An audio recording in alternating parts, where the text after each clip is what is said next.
Um oferecimento Goiás Fazendas, GP Asfalto e Organic Brasil. As tendências de mercado, novas tecnologias, empreendedorismo, clima e tudo que tem foco no que movimenta o campo são pautas no Agro e Prosa. O seu podcast diário que tem como missão deixar você informado sobre o mundo agro.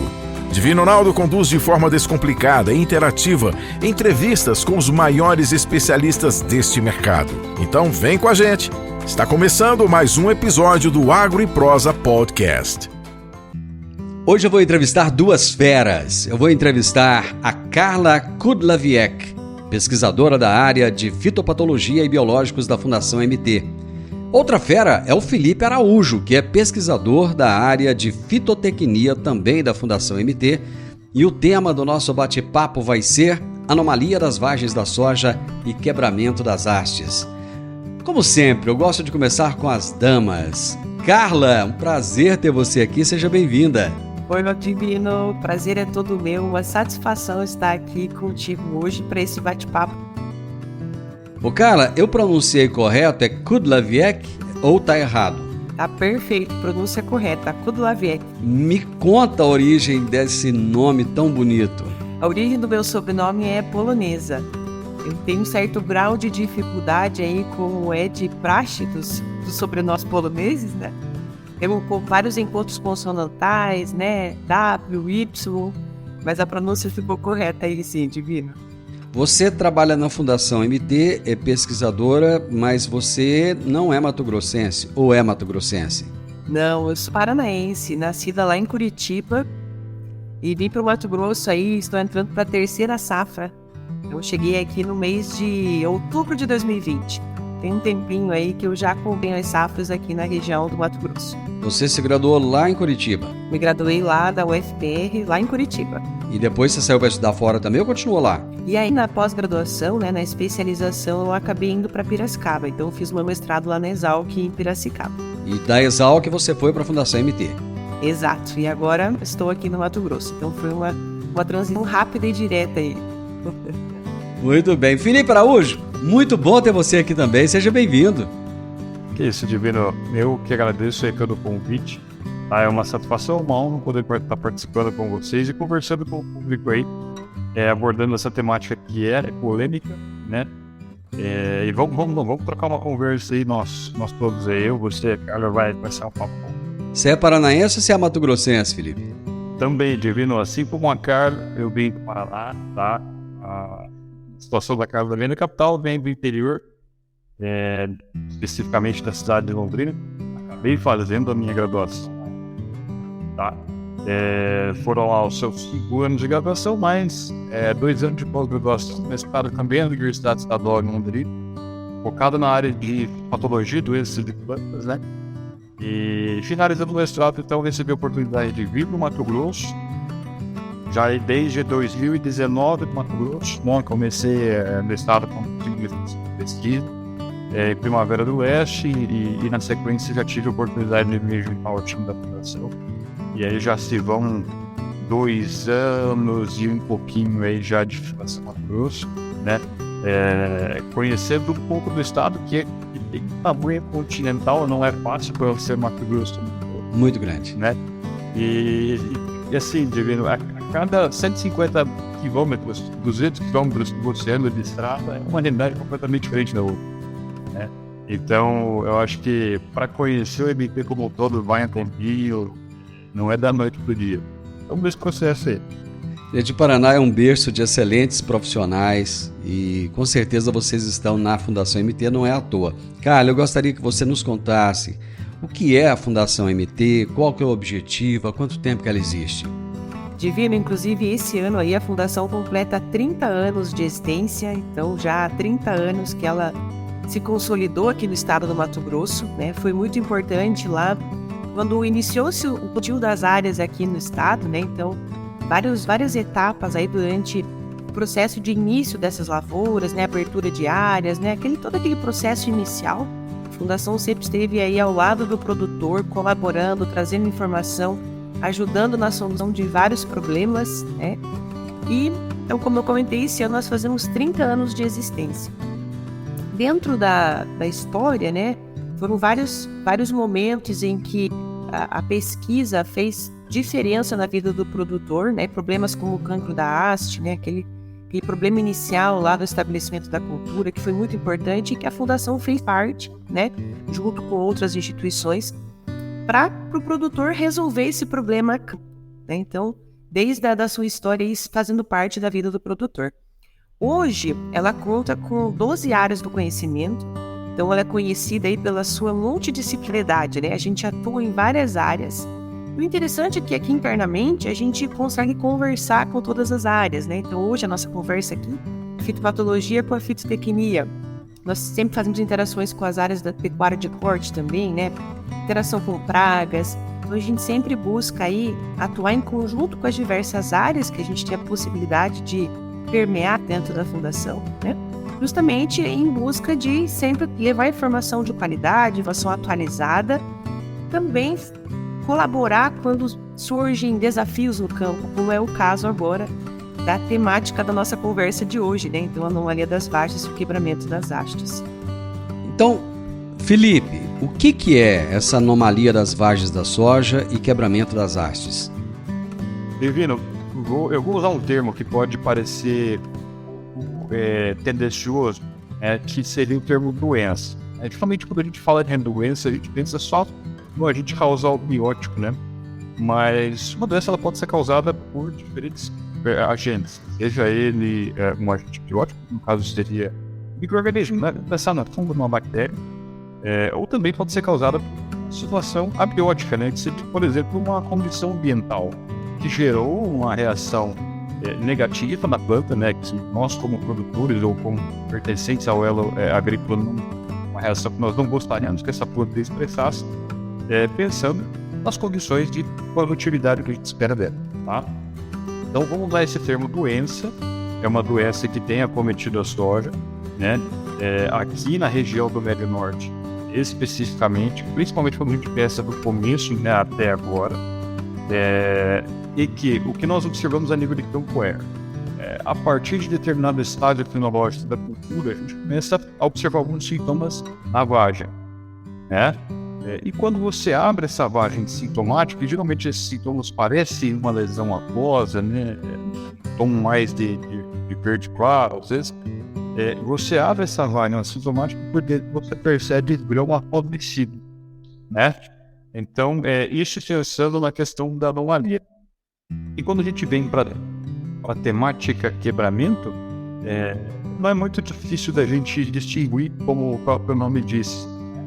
Então, nós temos algumas reações na cultura da soja, como o acamamento, onde a soja, por um crescimento excessivo, né, da sua parte vegetativa, ou até por uma predisposição da genética, né? Então, assim, novamente, é o DNA comandando essas características, né, que a planta vai expressar ou não, ela pode vir a acamar, realmente. Então, mas o acamamento não quer dizer que ela quebrou. Ela simplesmente se deitou, mas a haste ela ainda continua intacta, digamos assim, sem esse sintoma de quebramento.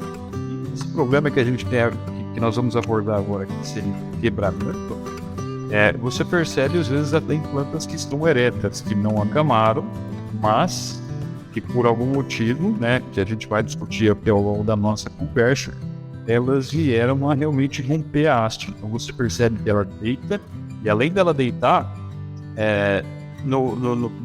lá no comecinho da haste, você percebe esse rompimento do tecido da haste. Então, são doenças, né, que nós estamos vivenciando aqui no Médio Norte e que tem causado uma dor de cabeça gigante para o produtor e para a cadeia agro como um todo, né? Então, toda essa discussão que envolve esse problema, ela está movimentando desde a indústria, né, até as instituições de pesquisa, a academia, os produtores, né, tudo que envolve a cadeia do agro na região está com os olhos bastante voltados para tentar solucionar esses dois problemas, tá? Felipe, existe um padrão de onde essa haste quebra em algumas plantas, uma altura mais acima, outra mais abaixo, ou não? Eu já percebi a nível de campo tá? Diferenças nessa altura do rompimento, tá? Mas assim, hoje, nessa safra, nós vimos alguns problemas sendo relatados no sul do país, com o topo da haste sendo quebrado, tá? É uma coisa completamente diferente do que nós estamos vendo aqui no Médio Norte e outras regiões também, é claro, mas vamos citar o Médio Norte como epicentro do problema. E o que se percebe a parte bem inferior da haste, tá? Geralmente mais próximo ao solo. É claro, isso se comparado a esse problema atual que nós temos recebido reportes e que já foi, já também gerou uma série de discussão aí de especialistas para tentar resolver. Então, o problema que tem acontecido no sul é diferente, que geralmente acontece em terço apical da planta, né? E o problema que a gente tem enfrentado aqui no Médio Norte acontece no terço inferior da planta. Exatidão na altura da onde acontece o quebramento não existe, mas a gente pode dizer que ele se concentra bem na parte inferior da haste. Hoje eu estou conversando com a Carla Kudlaviec, pesquisadora da área de fitopatologia e biológicos da Fundação MT, e com o Felipe Araújo, que é pesquisador da área de fitotecnia, também da Fundação MT, e estamos falando a respeito de uma anomalia que eles têm percebido lá no Mato Grosso, que é a anomalia das vagens da soja e quebramento das hastes. Carla, eu tive a impressão que você iria complementar alguma coisa na fala do Felipe? E é isso, só com relação a essa diferença, então o Felipe muito bem pontuou e que a gente observa uma diferença mesmo, não no mesmo ponto em todas as plantas, mas isso até os 15 centímetros, digamos assim, né? Nunca acontece acima dessa altura ali na planta. Então, de 15 centímetros para baixo é a média mais frequente de observação no campo que a gente vê desse sintoma aí do quebramento da haste. Carla, há quanto tempo esse problema vem sendo percebido pelos produtores e por vocês, pesquisadores? Olha, a gente tem 4 safras, né? Então essa é a 4ª safra que a gente observa a ocorrência desse problema no campo. Obviamente que a gente vê diferença aí a cada safra na intensidade, né, da incidência do problema e também na ocorrência do aumento de severidade desse problema nas lavouras, né? Então, embora isso já se ache ao longo de 4 safras, cada safra a gente tem uma percepção diferente da ocorrência desses 2 problemas no campo, tá? Eles ocorrem aí dessa forma, né? Por exemplo, nessa safra agora, comparado com as safras anteriores, o problema está mais grave ou ele está mais atenuado? Os 2 problemas, de modo geral, a gente está observando uma menor incidência. Então, no comparativo com a safra anterior, que foi a safra 21-22. Né? Então, a safra 22-23, o problema do quebramento que a gente observou relatos, a gente visitou algumas áreas, e as próprias percepções que a gente teve dentro da estação de pesquisa, né, onde a gente conduz os nossos ensaios. Então, foram muito menores para o quebramento da haste do que na safra passada. Tá? Alguns casos pontuais, alguns relatos pontuais chegam para a gente também de alguns produtores que observaram o quebramento, mas numa intensidade muito menor do que a safra passada. E para a anomalia das vagens, é o momento, os produtores que já estão aí no processo de colheita, né, a gente tem áreas aqui, um exemplo da cidade de Sorriso, nós temos aí 25% das áreas já colhidas. Então, essas lavouras que já foram colhidas, o produtor tem observado uma baixa incidência desse apodrecimento das vagens, né? O que a gente tem observado nos plantios daquela soja que ainda está no campo, que ainda está em processo de finalização? Agora, o sintoma tem se intensificado, tá? Então, as sojas que foram plantadas ali em meados de outubro, né, a partir do dia 14, 15 de outubro, que estão finalizando-se agora, a gente está observando um aumento da intensidade, então da ocorrência e também da severidade desse problema de apodrecimento na vagem.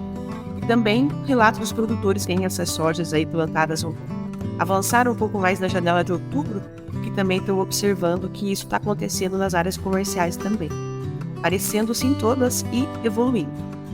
Nas últimas 3 safras, as perdas foram muito grandes em função desses 2 problemas? Olha, na safra passada, abertamente, a gente teve números aí bem altos com relação à perda de produtividade, então um decréscimo mesmo, né? A média, inclusive, ficou menor aqui da região, né? E a gente tem 2 pontos importantes que a gente tem que considerar. Quando o grão tem um problema de anomalia, ocorre o apodrecimento, o que acontece? O grão fica menor, fica menor tamanho, né? Então, na colheita, o produtor por si só ele já observa uma perda, né? A operação da colheita acaba descartando esses grãos que têm essa injúria. E um outro ponto que é importante é a qualidade dessa semente, que também vai para o armazém do produtor comercializado, né? Então, 2 pontos importantes: a perda de produtividade e a qualidade. E são os 2 principais pontos aí do impacto da ocorrência da anomalia.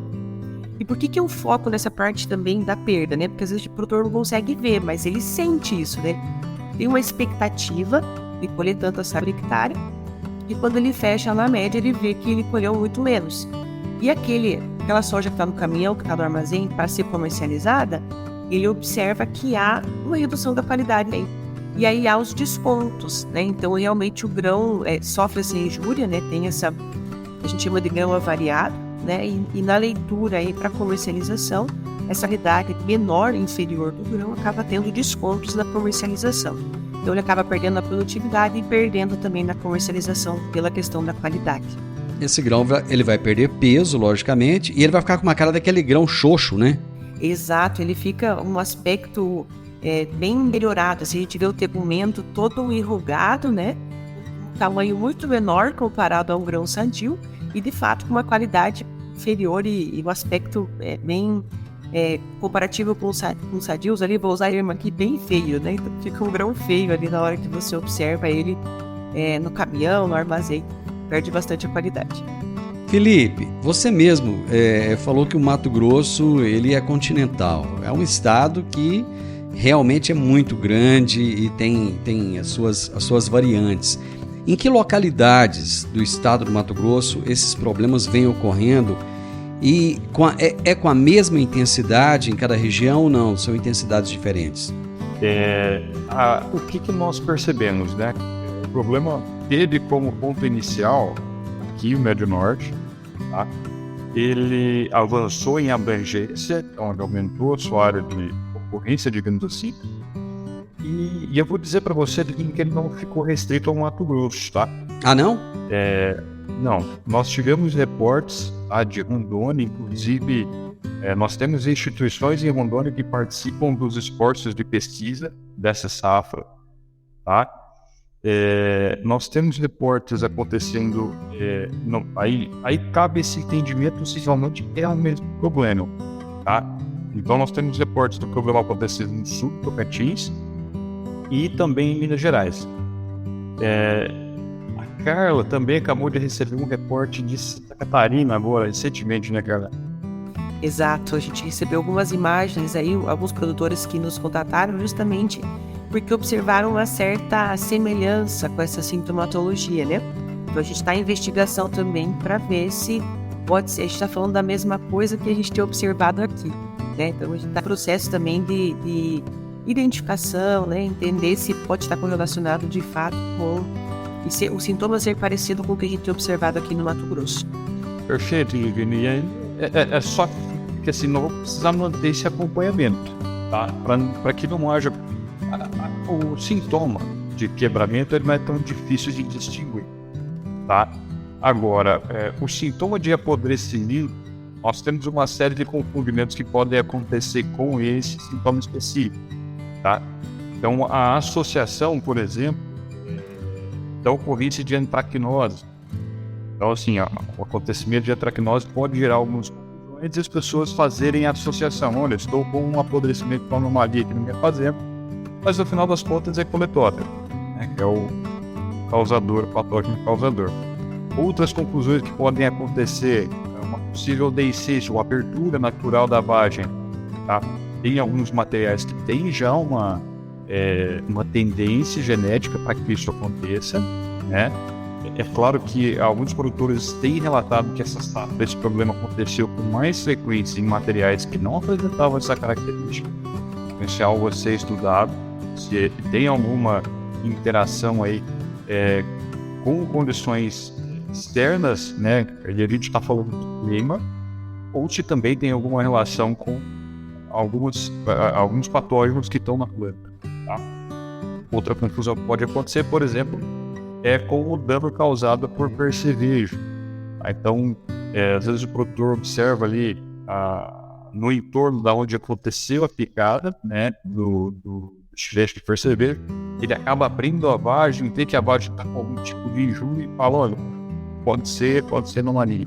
Então, a gente tenta fazer essas diferenciações, essas distinções, para que a gente realmente diga, olha, isso aqui é o problema que tem acontecido no Médio Norte, ou não, isso aqui é outra coisa, e sabe, para não misturar uma certa embanana.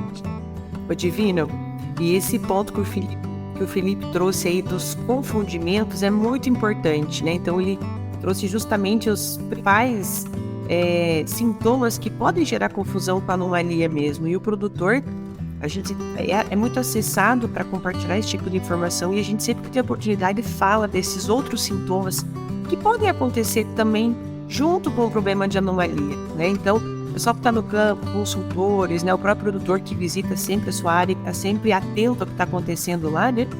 Para ter essa correta identificação, né? Essa distinção do sintoma, porque é o pontapé inicial para a gente entender as estratégias que pode ser, né? O produtor pode lançar a mão na próxima safra, pensando no planejamento. Então, essa parte aí, identificação correta, estou falando de anomalia, estou falando de antracnose, né? Inclusive aqui agora a gente está com uma situação muito favorável para o aparecimento de antracnose, né? Então, o fungo que a gente já conhece muito bem aí, o coletóxico, né? Então, justamente agora, nesse momento, a gente tem lavouras que têm apresentado sintomas de anomalia, mas que também têm antracnose no campo. Então, o produtor, às vezes, ele está convivendo com os dois problemas ali ao mesmo tempo e ele precisa ter essa diferenciação aí das duas situações. Hoje nós estamos conversando a respeito de anomalia das vagens da soja e o quebramento das hastes. Eu estou batendo um papo, proseando aqui com a Carla e com o Felipe, que são da Fundação MT. Carla, existe algum... você falou aí de fungos, né? Existe algum complexo, então, de fungos associado tanto ao problema da haste quanto das vagens? Divino, nesse momento, essa safra, a gente tomou algumas atitudes aí de adicionar algumas metodologias complementares àquelas percepções que a gente estava vendo no campo, né? Então, vários ensaios produzidos no campo, mas essa safra a gente aliou um pouco mais a questão laboral, né? A gente sabe da importância da gente ter uma estrutura também de identificação correta, né? Igual a gente acabou de falar sobre a questão de identificação do sintoma no campo, para a gente ter o complemento dessa percepção no campo, é importante que a gente leve essas amostras para o laboratório, né? E faça realmente uma das metodologias que a gente chama aqui de isolamento, né? Então, do que a gente está falando, né? O que é o isolamento? Nada mais é do que a gente pegar aquele material vegetal que está apresentando algum sintoma do campo, então seja a vagem, seja a haste, levar para o laboratório, e nesse laboratório fazer um processo de isolamento, tentar identificar quais fungos ou quais patógenos podem estar envolvidos com aquele sintoma no campo. A gente tem aquela confirmação, ter mais certeza de que tal coisa pode estar causando tal coisa. Até o momento, até a safra passada, a gente não tinha muito claro ainda se poderia ter algo envolvido com esses dois problemas, né? A gente ainda não tem isso muito claro, né? Eu já adianto para vocês aqui que essa questão do isolamento está acontecendo agora, a gente está envolvido com isso para ter essas avaliações contábeis. Mas a gente já caminhou num sentido de dar um passinho a mais, como se fosse um degrauzinho a mais aí nessa avaliação que a gente está fazendo. Então, a gente identificou algumas amostras que têm apresentado um fungo do complexo de Aportiopsis, tá? Então, eu comentei com vocês que a Fundação fez falar da questão do cancro da haste, né? De trazer para o produtor algumas soluções para essa problemática. Esse cancro da haste também é causado pelo complexo de Aportiopsis, pela espécie caulívora e aspalate. São velhos conhecidos já. E que a estratégia para a gente não ter esse problema no campo hoje é o melhoramento genético. Então, a ferramenta é genética. E esses fungos que a gente identificou fazem parte desse complexo de Aportiopsis, mas não são aqueles fungos causadores do cancro da haste. São outras espécies que podem estar envolvidas com esse problema da anomalia. Por que eu friso aqui que podem estar envolvidas? Porque nós coletamos várias plantas no campo, fizemos um envio para o laboratório, acompanhamos a manifestação do sintoma e a gente pegou esses fungos nas plantas que tinham sintoma, que apresentaram sintoma de quebramento e de anomalia, mas a gente também observou um percentual muito grande naquelas plantas que não apresentaram sintoma. Então, aquela planta que não quebrou a haste, aquela planta que não tem problema na vagem, a gente também observou a ocorrência desses fungos, né? E aí, uma das explicações, ou uma das hipóteses do porquê que a gente encontrou esse fungo também onde não tinha sintoma, é porque o fungo Phomopsis, né, ele pode viver na planta de forma latente, né? Então ele pode estar lá sem causar sintoma. Então, quando a gente faz essa metodologia do isolamento, a gente leva para o laboratório e processa essa amostra, a gente pode encontrar esse fungo lá, mas ele não está causando nenhum sintoma. Então, essas informações, elas ajudaram a gente a entender um pouco mais, né, se encontrar algo que seja recorrente em algumas amostras, mas, de certa forma, ainda é uma incógnita. Por que a gente encontrou também naquelas plantas que não têm sintoma, né?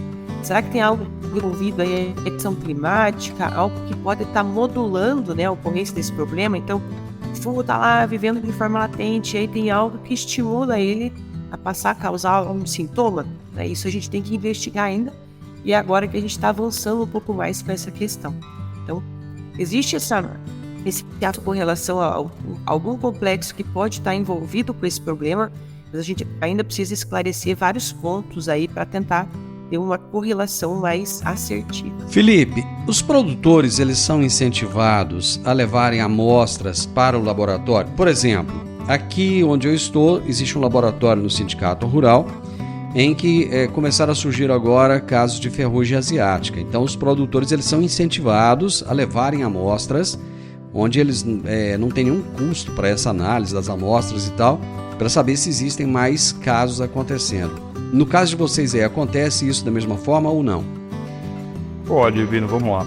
Por ser um problema relativamente novo, se a gente comparar com o que é o histórico da ferrugem, a gente vai buscar lá em 2002, se eu não estou enganado, para me corrigir aí, com relação ao histórico do início de acontecimento da ferrugem até agora, a ferrugem você tem uma identificação morfológica, ou seja, você consegue enxergar as estruturas do patógeno muito facilmente de tecido da planta, né?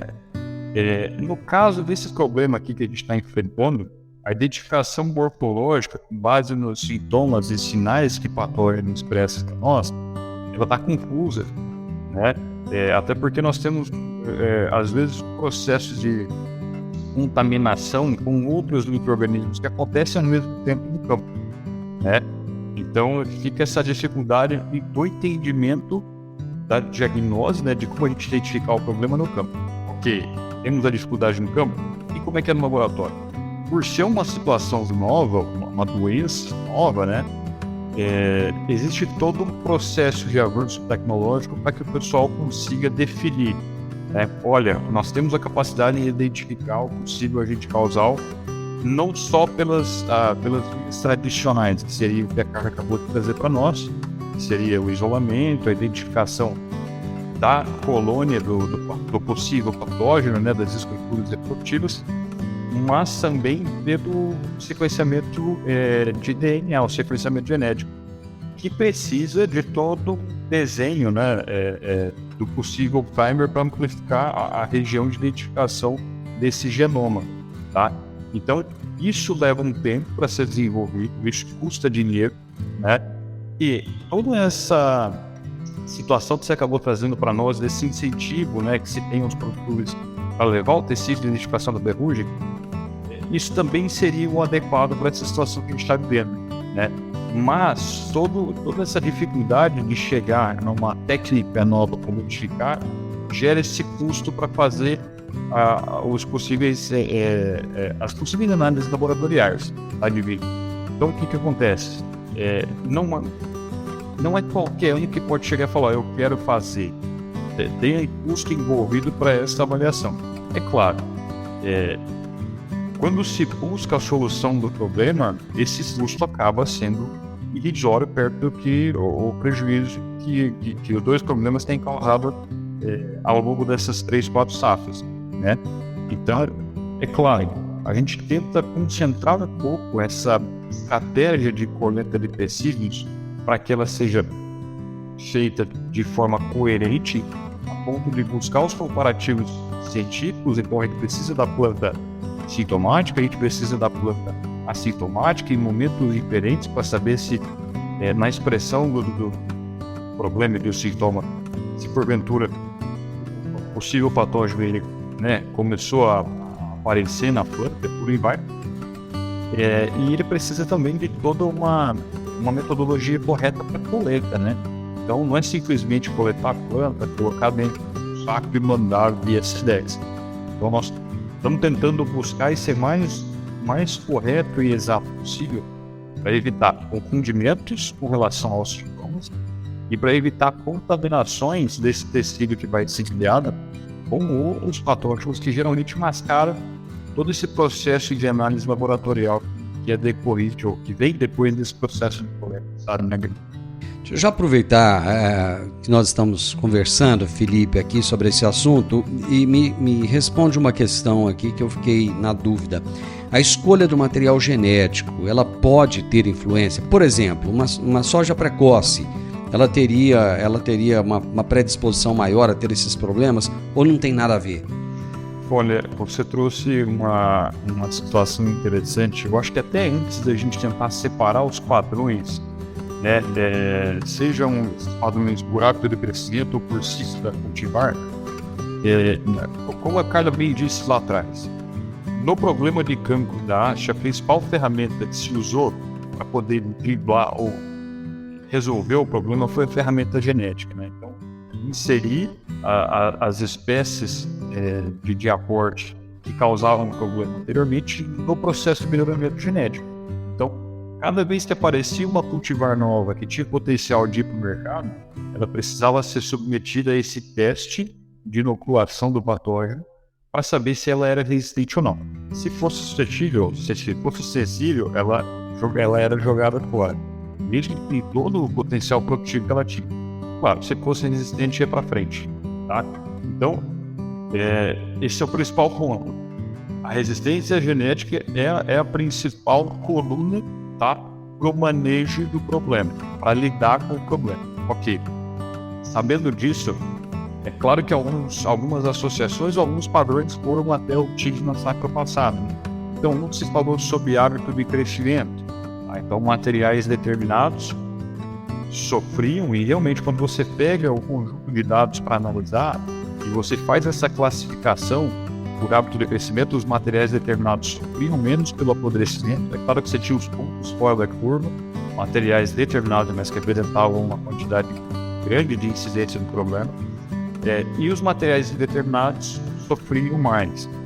Por consequência, por características, né, os indeterminados hoje são boa parte dos nossos materiais precoces, tá? E o inverso é verdadeiro, os determinados, eles hoje são boa parte dos nossos materiais médio tardios, né? Então fica essa associação, será que é mais pelo ciclo, será que é mais pelo hábito de crescimento? Claro que se falou em outras características das cultivares, né?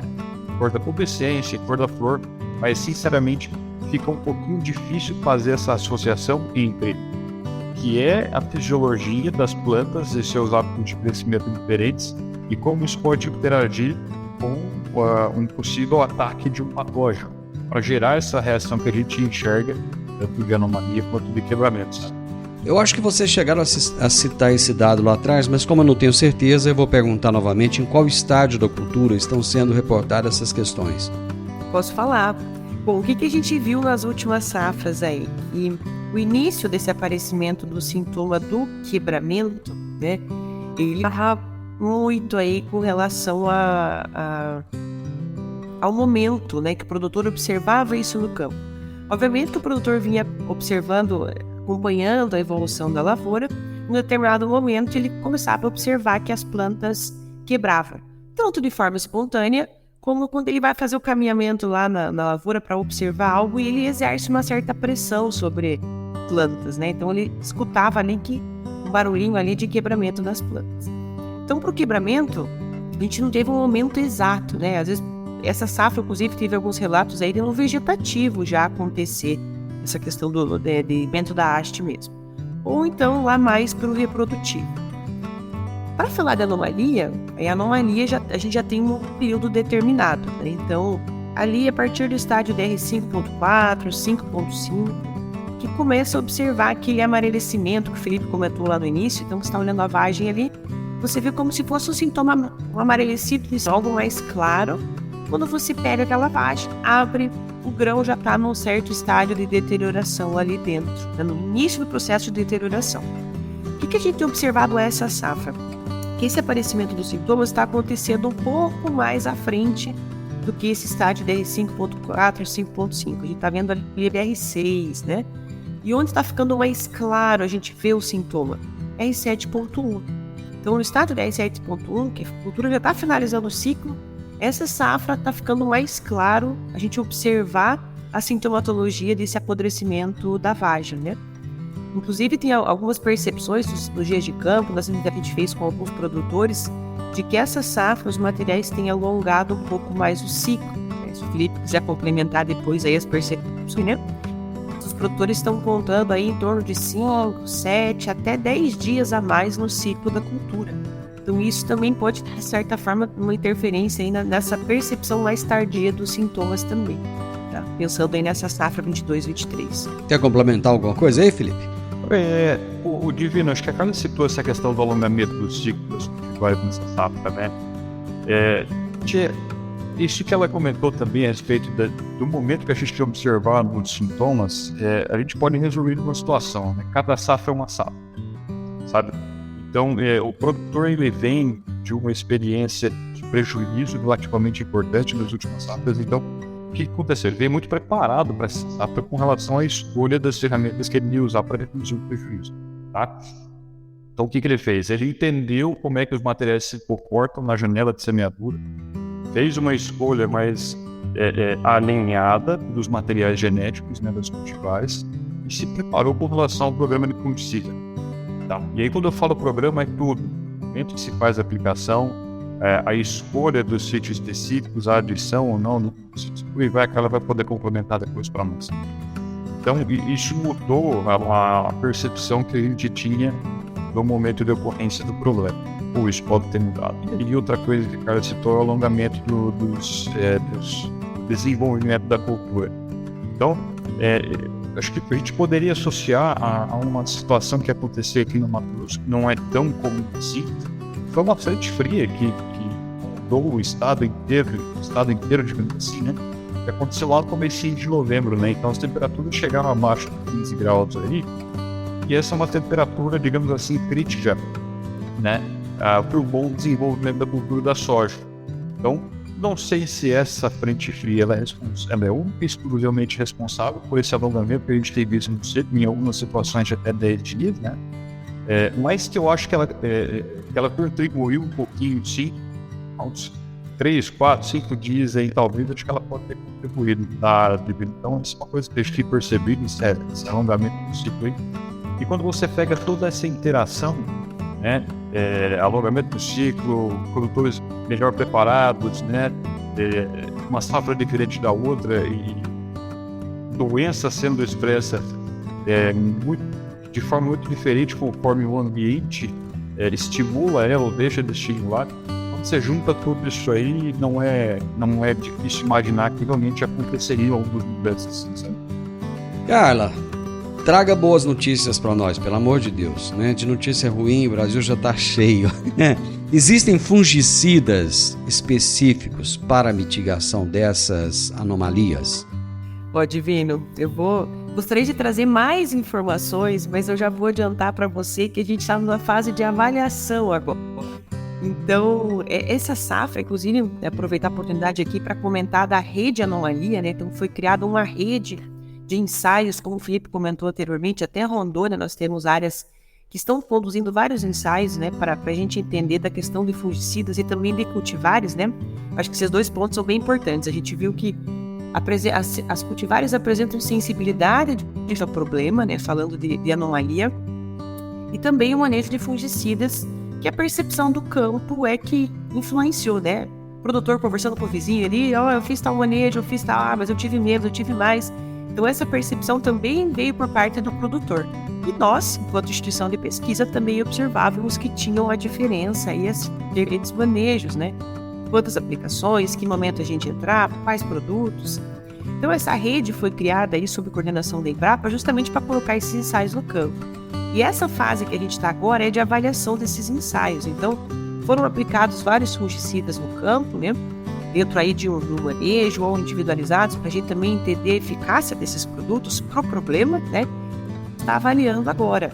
Mas eu já adianto que tem bastante coisa interessante, tá? Esses dados, inclusive, a Embrapa vai divulgar depois, então ela compila, reúne todos os...